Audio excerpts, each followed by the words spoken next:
ꯃꯌꯥꯝ ꯂꯩꯗꯅ ꯌꯥꯝꯅ ꯀꯨꯞꯄ ꯃꯅꯨꯡꯒꯤ ꯏꯟꯚꯦꯁꯇꯤꯒꯦꯁꯟꯗ ꯁꯣꯛꯀꯗꯕ ꯄꯣꯠꯇꯣ ꯍꯥꯏꯕꯤꯒꯅꯣꯕ ꯑꯗꯨ ꯅꯠꯇꯕ ꯃꯤ ꯑꯁꯨꯛ ꯐꯥꯔꯦ ꯑꯗꯨ ꯍꯥꯏ ꯑꯗꯣ ꯑꯩ ꯉꯁꯥꯏ ꯍꯦꯃꯟꯇ ꯕꯤꯁ꯭ꯋꯥꯁꯀꯤ ꯄ꯭ꯔꯃꯥꯟ ꯇꯧꯔꯤꯗꯣ ꯏꯁꯩ ꯁꯛꯄꯅ ꯑꯃ ꯇꯧꯕꯤꯗꯅ ꯀꯌꯥ ꯊꯋꯥꯏ ꯌꯥꯎꯅ ꯇꯧꯈ꯭ꯔꯦ ꯃꯔꯝꯗꯤ ꯄ꯭ꯔꯖꯥ ꯄꯨꯝꯅꯃꯛꯅ ꯍꯧꯖꯤꯛꯀꯤ ꯅꯍꯥ ꯏꯁꯩ ꯁꯛꯄꯗꯣ ꯌꯥꯝ ꯅꯨꯡꯁꯤꯕ ꯑꯗꯨꯅ ꯑꯗꯨꯒꯨꯝꯕ ꯃꯌꯥꯝꯒꯤ ꯀꯩꯅꯣꯁꯤ ꯌꯦꯡꯉꯒ ꯃꯥꯅ ꯆꯤꯐ ꯃꯤꯅꯤꯁꯇꯔ ꯑꯃ ꯑꯣꯏꯅ ꯍꯣꯝꯒꯤ ꯇꯧꯒꯗꯕꯗꯣ ꯃꯥꯅ ꯇꯧꯔꯒ ꯅꯨꯡꯇꯤꯒꯤ ꯑꯣꯏꯅ ꯃꯥꯒꯤ ꯇ꯭ꯔꯥꯏꯌꯦꯜꯁꯤ ꯁꯤ ꯇꯧꯔꯅꯤ ꯁꯤ ꯇꯧꯔꯅꯤ ꯑꯗꯒꯤ ꯃꯌꯨꯝꯒꯤ ꯃꯃꯥ ꯃꯄꯥꯗꯨꯅ ꯑꯗꯨ ꯇꯧꯕꯤꯔꯅ ꯑꯗ ꯇꯧꯕꯔꯅꯤ ꯁꯤ ꯇꯧꯋꯦꯕ ꯑꯗꯨꯅꯅꯦ ꯑꯩꯅ ꯉꯁꯥꯏ ꯍꯥꯏꯗꯣ ꯑꯩꯈꯣꯏꯒꯤ ꯑꯦꯛꯇꯤꯚꯤꯁꯁꯦ ꯑꯩꯈꯣꯏꯅ ꯌꯥꯝ ꯑꯣꯏꯅꯤꯡꯕ ꯑꯁ ꯑꯣꯔꯒꯅꯥꯏꯖꯦꯁꯟꯗꯤ ꯂꯩꯔꯛ ꯈꯨꯗꯤꯡꯒꯤ ꯑꯗꯨꯝ ꯂꯩꯔꯦ ꯂꯩꯀꯥꯏ ꯈꯨꯗꯤꯡꯒꯤ ꯂꯩꯔꯦ ꯍꯧꯖꯤꯛꯀꯤ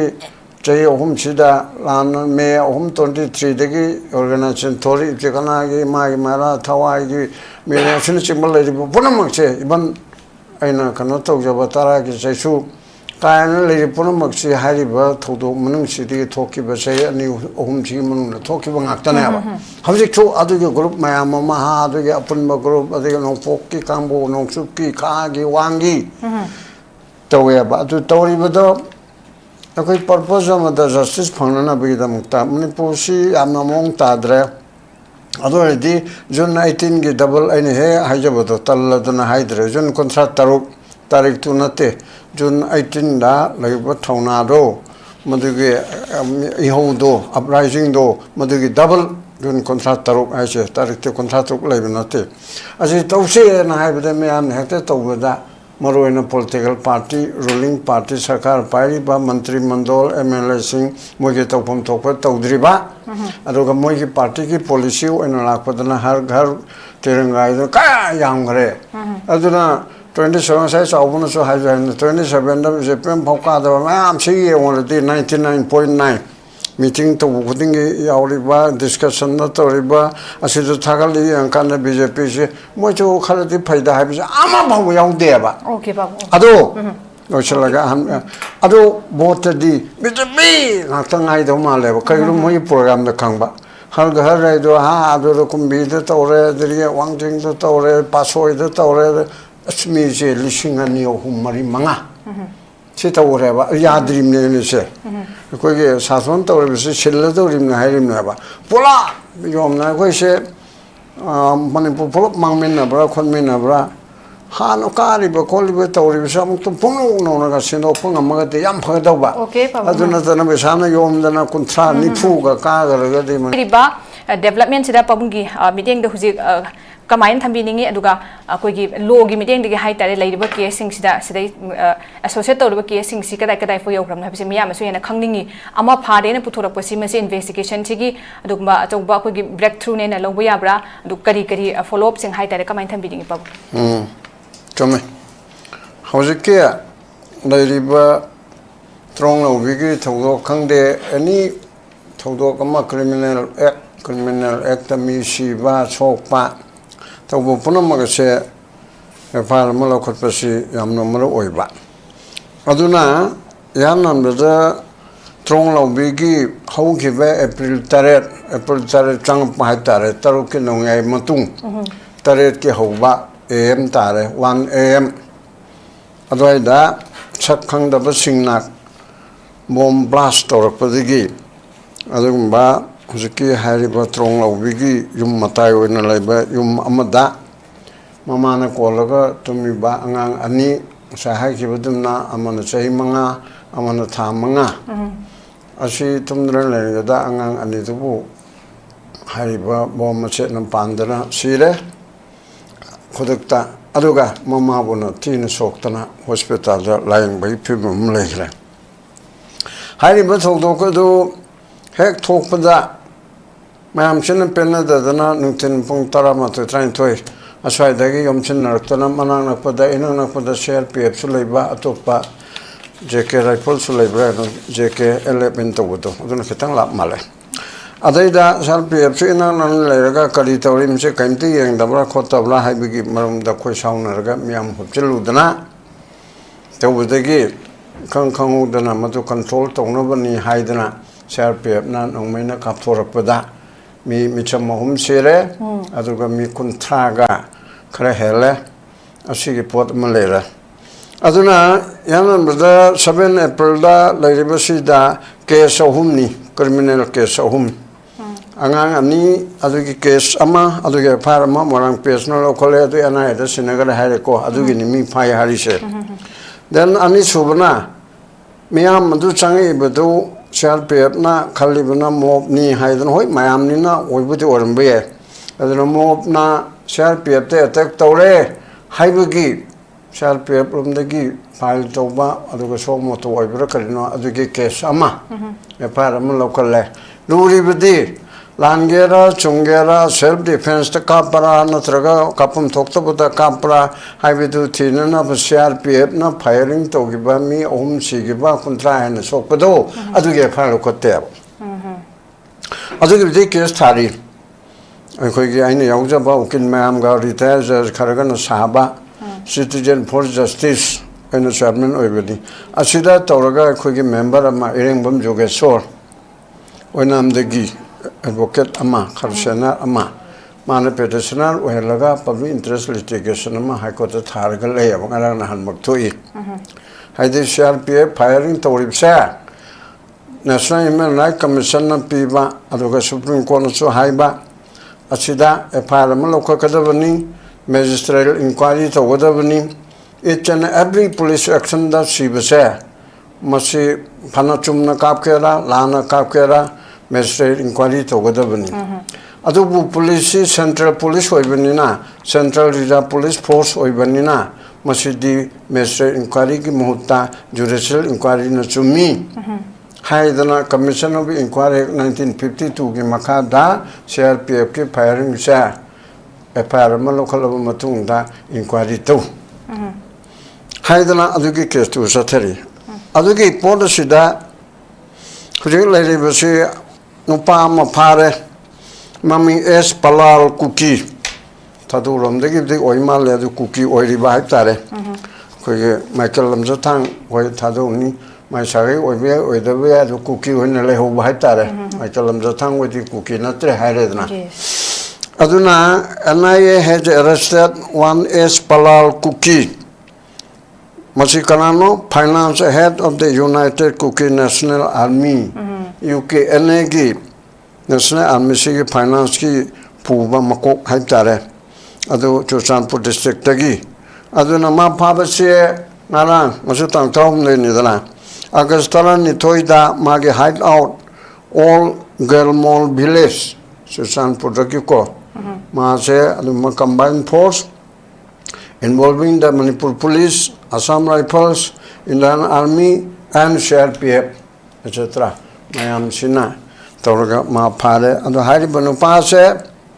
Tuan ba several acts of violence criminal Mayam the Chernaba Amanitang Haitarabda bomb blast Torbung the bomb blast of Giba December Tarataruki we capsule a bomb capsule into Givedo Mayam I did 2025 key Luram died December that Kaperama Mam Iram Tokibani Adugi bomb blast with the Chernabani Aduga Amu Molnom firing da Amu Chernabani Aduga February Ohum Mali 26 years the Tokpa Tokdo Aduga Chernabani Adagidi Kaprang on July 4, 2016 which occurred ahead of CMO Chief Minister ki visit ki Mangjaunana ko Adugi Duda July Marida Magi firing da Minister ki Chatpa Matungla Mamangla Aduda man bomb blast of Gichana Bamlere incident involving security person in March 2026 ki March da security da nong kapi khole na tobugi tholok ta chenabale firing incident during the operation of March 25 aduga March 26 asida tawgibam suchenare aduga asina chingba mayam sida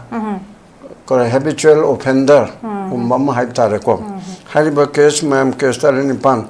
yamdalda according to the newspaper report niko media report matungina sumaina to yamna maru oiba culprit ama hariba Tronglaobi ngang hatpa de yamna maru oibara duga machet la mataira adu di subject to investigation lijarani adagi wa hangaga adagi thorakpane haire mechanism hojiki leibse asi sirinaraga adugumatu thorakpane hai yam phai thengmalle haibane khona haidi Tronglaobi gi tawriba podo nomini da hak operation tawdana mass combing operation tawdana surgical strike tawdana akoi armed forces leirbi mam CRPF Assam Rifle madugi unified command asimana masanu oide haibaga kanamta dakalite chief minister no oyadabani me mada chairman ohengala ohelora chief minister should be the high command Silo na pijab na bako man the central process mam chi center na control to rabasu manipur da lakpada di 2004 da linka ki building maina man tongan force na mai magi tongan discipline le tongan hierarchy le army na CRP control to yaro CRP na Assam Rifle control to yaro adugi masa puna manipur tharapani na madugi makokche coordinate to wada se state ki executive makok chief minister Prime Minister Labour Popular Government already Chief Minister na Unified Command Chairman ado mate ma berenge da lokto te haiba wati ma mum le Chief Minister na to gadam chap chaba masage powerful ojaba amada monde lokto ta haiba lete ado gumba adugi makha da toraga tang tare ta toibido nongni mun le mo lo na paro and Chief Minister Sinamagi Commander, Roy no lady head, Mhrc colony, DGP colony, Assam Rifle Army Kali. Unified Command between Pamaga Jose, Nalang Tang Tereta Tokiba, bomb blast story though. Was it Tang Pangi, Nongai Hogi Monunda, Punkon Marie Monunda, Parak Potokadami, Haydna Hagadabani, Madu in the Suyaro. A Sara to the Sa Aduka Sungaya, Alimudin Singadaba. 1972 da. Angkul nampi maca Rose ka Obama BSF na sarak tamaga hatpa adagi function namada kali ore khole na IGP digi report da IGP na sa matam da IGP na chawi DGP electric mase BSF na tawbani hari adagi pharu haibana balindina chiki ware se hoje popular nim ko e sar mo de phabiar center gi ne haibana adagi nang belai lokthok tare si belai maktil lokthok pe den na tema start do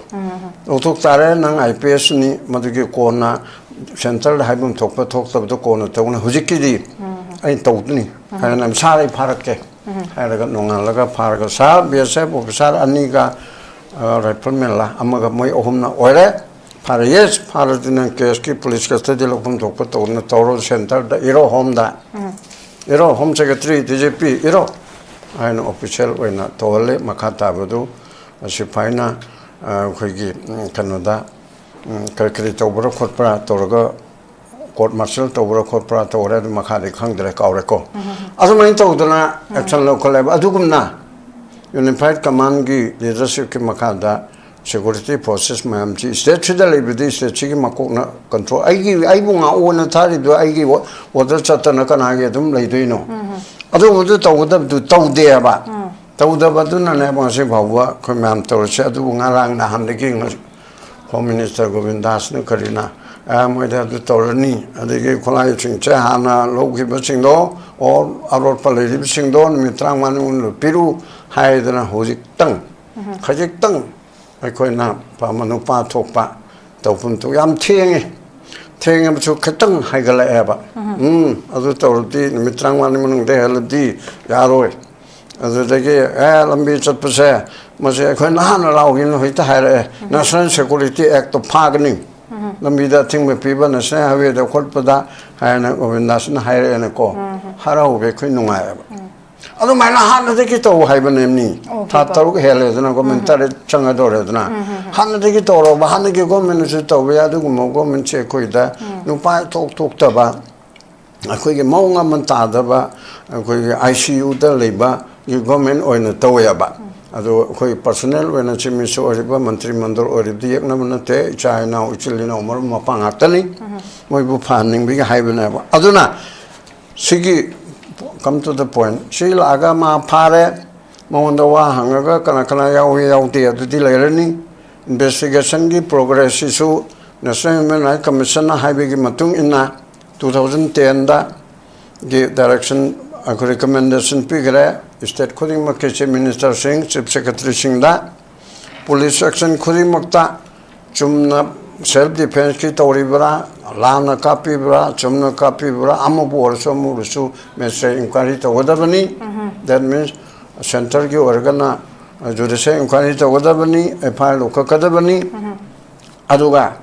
madugi inquiry tu chathabakanda machina kapagi involvement lere moi wing chana moi china habi potato lakan investigation chatharaga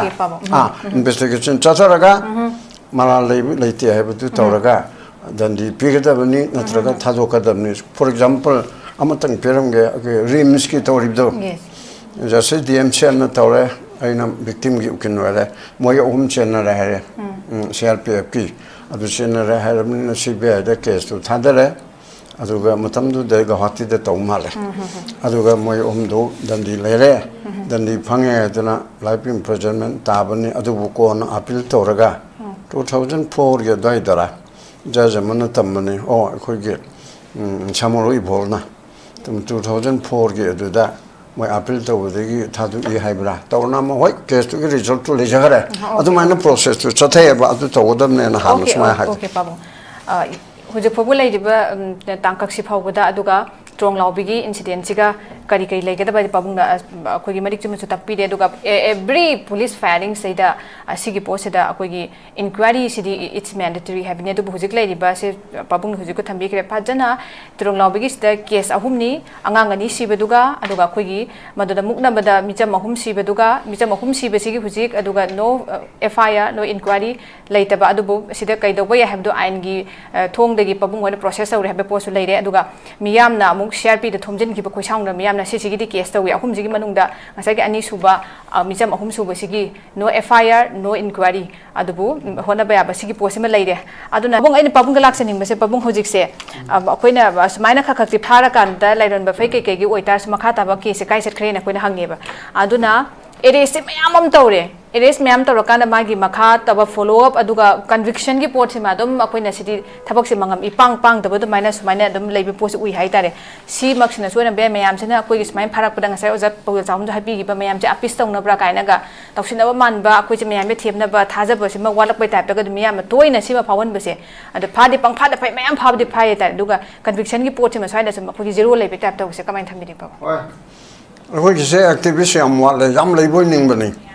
civil society yame, human rights activism yame, labor in a mean that the yam leram dre. Hector Toboga, adu case to Kara Yogre, High Court, adu case to Kara Yogre, CGM, to the semester. Level to that group,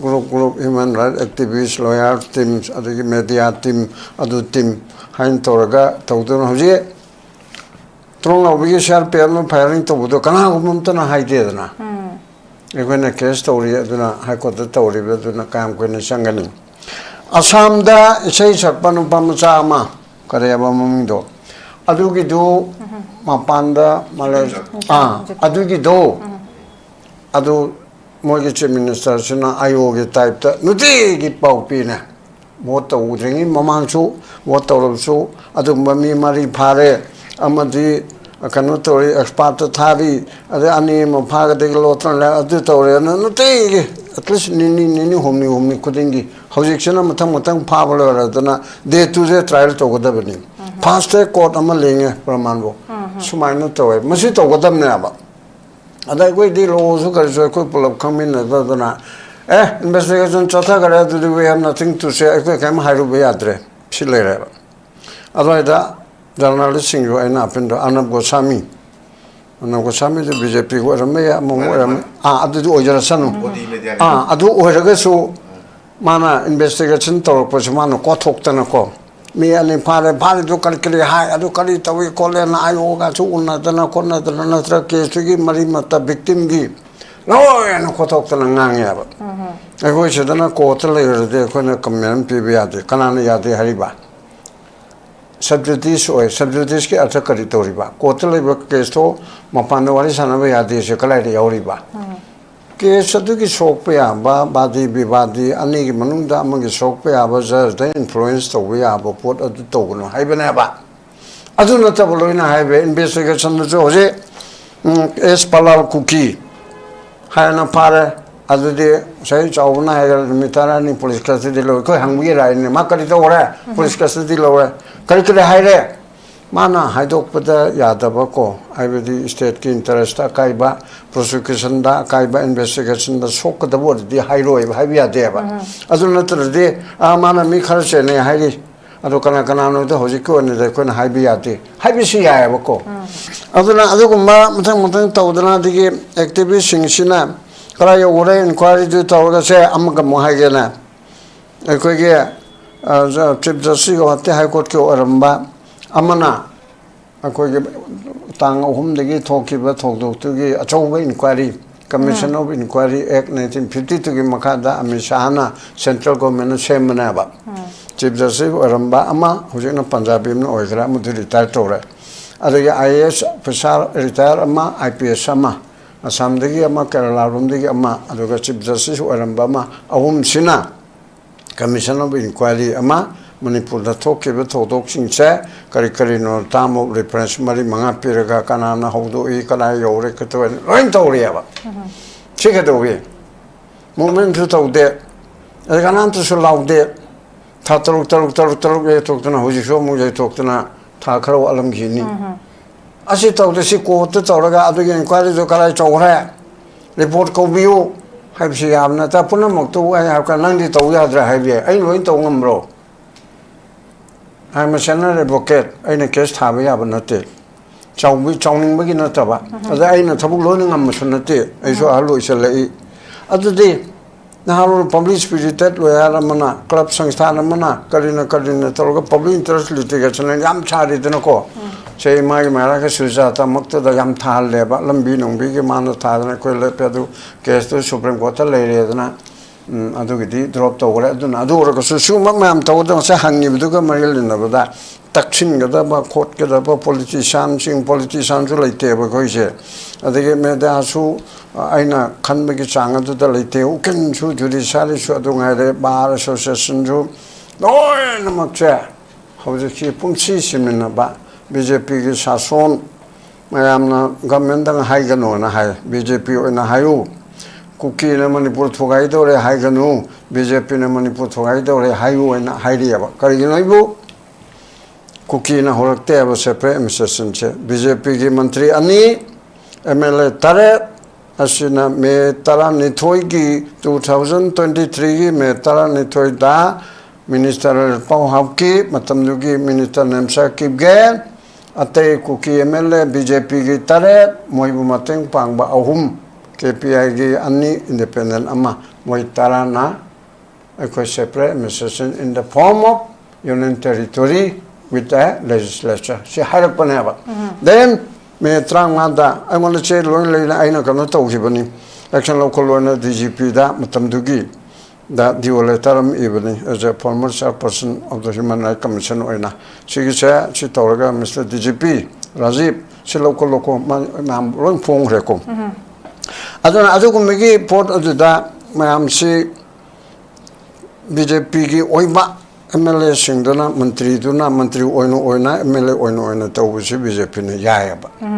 action logote mado Johnson na thorak padegi maundi gi khangeba man public da haibeda koi leering da action logsi haino warep loga center da thaba di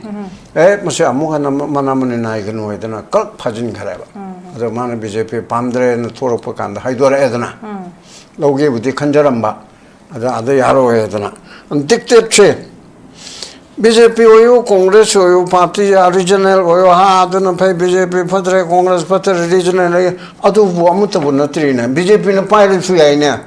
chap mi oraba chap lawfully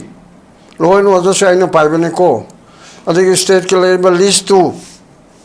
constitution ne oriba list to gi entry ko entry humpu taru manga amde lok sokara entry humpu ma thoiche humpu je public order, they get Horaga police, Nani Suba, then land, I think Suba, then communication, the Lambi Tong, State Koiva, Tonganoba, Mapumankan, then Horala, another side guy, see Yabanateko. At the Sigumba, Mayamchi state na control to them, the Magi Shakti, the Sini, Highway Shakti, the Sinabangam Badunaba. Aduda, Hauji oriba government sina bangam dabanina machi BJP oibigi sina bangam dabra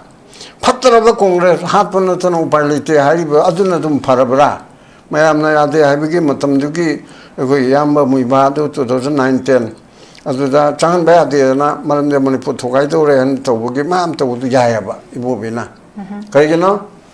adagi Pranab Mukherjee Chidambaram adagi Kerala gi do Anthony finance home defense home jine aircraft tharaga chawu kan ningani ajudai bu bi koraga haidim na ba nang moi ba chamwe haloi the prajana yadabani na sa upailite Pranab ji my personal guru ni upailite agi prajana yadre han toraga tori malok sulok thukte adugum changya haibna adu hairaga ma yam phare congress poi support tore haibna te ko moi ju phatabale hatpana tan upailite ha 10% adu da amage na taba that matter adu da pe adugum na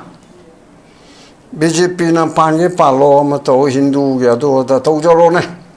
to da di chapchana lo no rasai ge ne adu de mi ala ba adu li paro within 24 hours situation haibe ya da bra adu da no kari adu da ni yaro kari santana phagono haibro thingmusu ya bro sovereign authority ni Supreme Court na hayaba state has its own sovereignty within the jurisdiction magi jurisdiction manung da list to haitare list to sida periba item entry humpu ga mga taruksa masi state na togjagadam na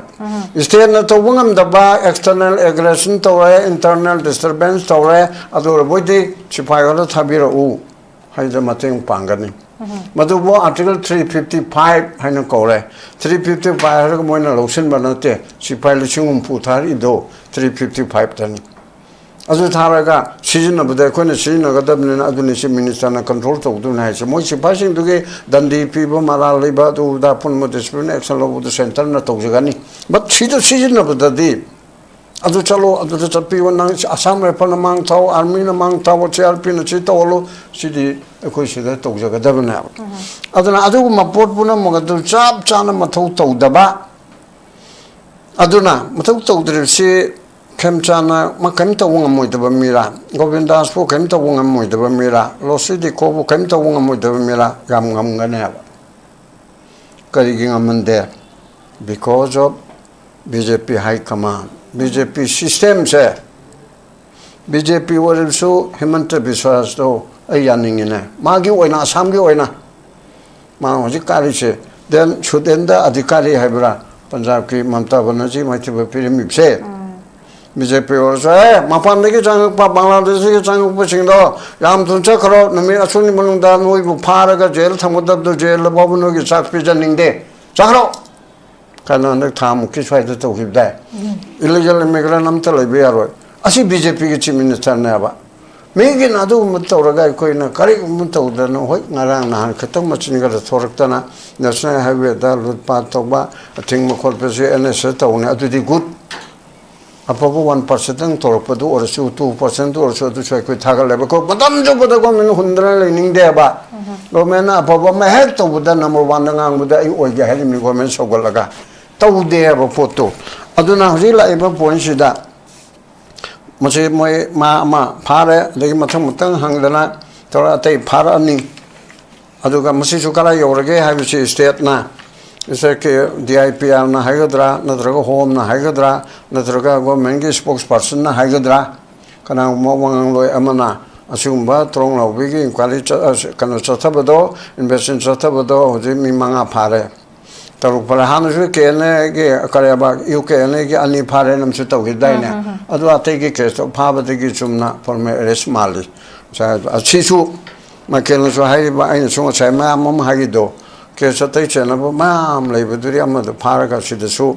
अमुक formal arrest तौया बा police ना okay बाबा अदुना सुंबा माम मम लेबनि ना सै खन्ने लेबसिदा case कना योरगे करि तौरगे हाइबसे पौमिना हंगबा याबा अदु ह्यूमन राइट एक्टिविस्ट सिंगना हंगबा याबा क्लब संस्थान सिंगना कला के लो के करि के थोंग थिनबसे खुद खल वाट लेबा तोलो पीदे विद मुक्तसु हंगर स्ट्राइक नते करे वकत मिफम तोलो बेदे दे कोते चत पे याद्रो adudagi adu transfer and posting adu tawbi nu tawbi adu court is pay adro adudagi alai bamutang haige Human Rights Commission se High Court ki mahut chin me aya ba it's an every cases the ko High Court authority se Article 226 ta fundamental right mang bi gina ba fundamental right is the human right ni dana adu it's an every cases High Court read thari ba punam se fundamental right oibanina civil right oibanina maji Human Rights Commission da tawraga tawya ba podam oyaba adugumba Manipur Human Rights Commission do hauji kana no khangare chairperson ama aduga judge ama aduga chumnagi micham ama khangare en tai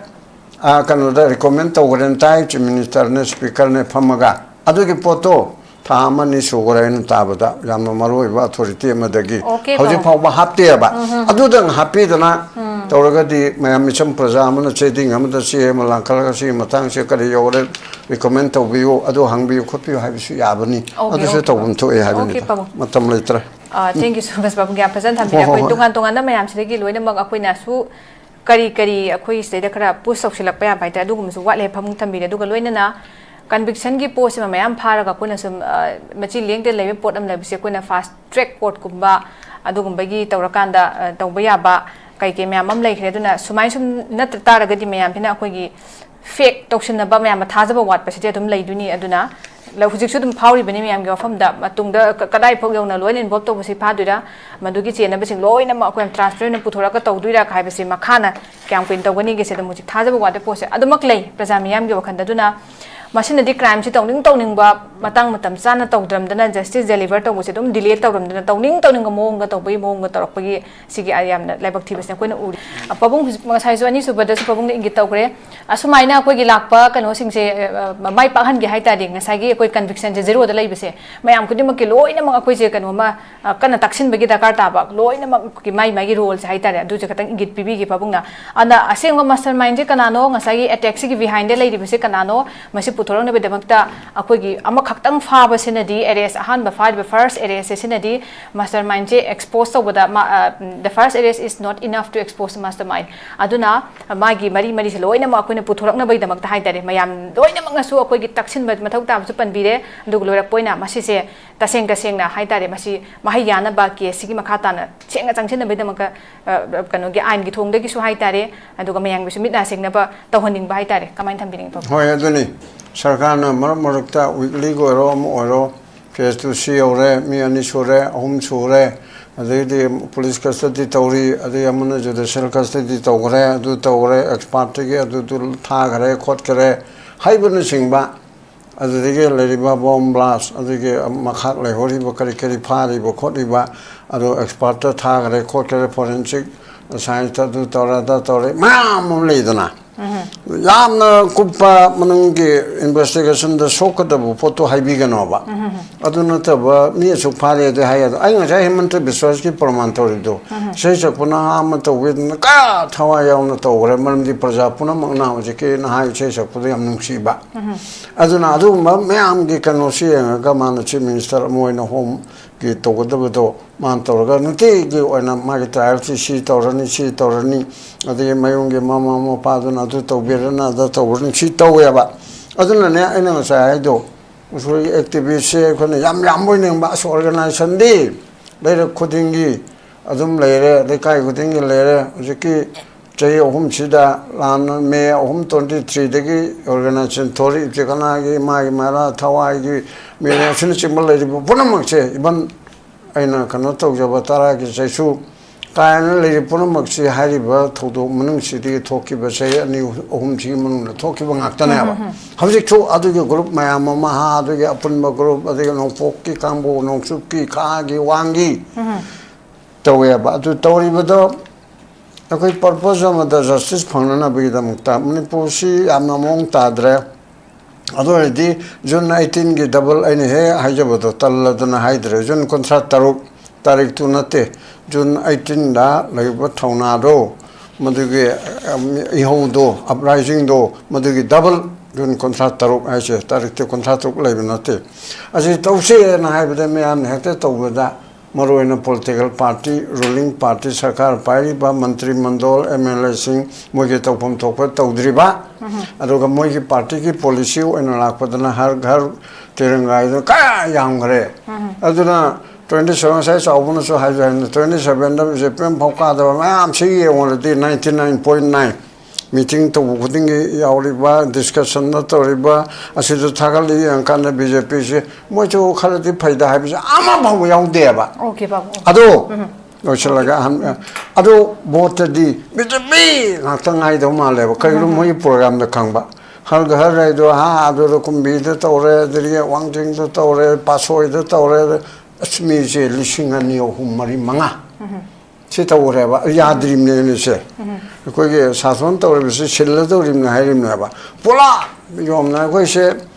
Manipur, Mamina, Conminabra, Hanokari, Bacoli, Tori, some to Puno, Casino, Punga, the Yampadawa. Okay, Papa. I do not know Sana Yom than a contra, Nipuga, Kaga, Manipur, Tumloidorim. Okay, Papa. Thank you so much.